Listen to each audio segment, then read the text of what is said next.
asalaamaaleykum wa rahmatullahi wa barakaatuhu ñu ngi leen di nuyu di leen ziyaara bu baax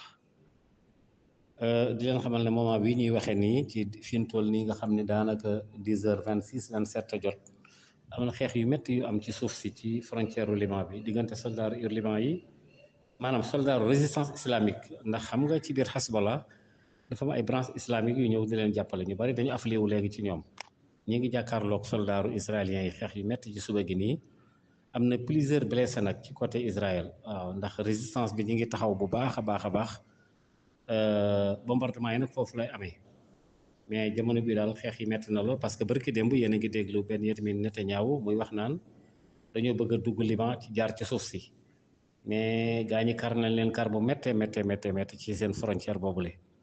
mu doy waar lool ndax Israël dañoo am système boo xam ne bi d'ailleurs moo taxoon sax ñu faat Hassan Nasrallah système bi mooy ñoom dañuy bombarder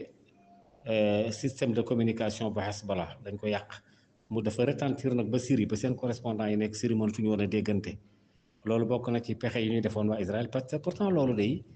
Hassan Nasrallah mii ñu faat barki démb waxoon na leen ko ci mois de février bii ñu génn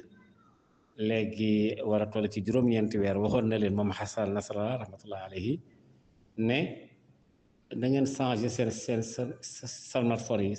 seen smartphone yooyu nga xam ne moom la yore woon dañoo am xeetu téléphone yu sophistiqué yoo xam ne Hezbollah dañ ko yore woon smartphone la yoo xam ne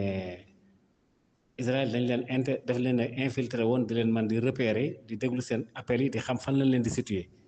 Hassan Nasrallah ne leen changé leen ko ngeen def ko ay beeper nag système la boo xam ne ñu bari xam nañ ko de année 2000 yi la tàmbali yàgg na nag du moyen bu bees mais su ngeen defee beeper bu beepee rek da ngeen xam fi gaa yi toll loolu leen Hassan Nasrallah waxoon moo tax fi ñu toll nii bi fan yi ñu génn bi Israël bombardé seen système de communication bi seen télécommunication bi yëpp lañ yàqoon bu ñu beepee du dem day doon siffler moo sax même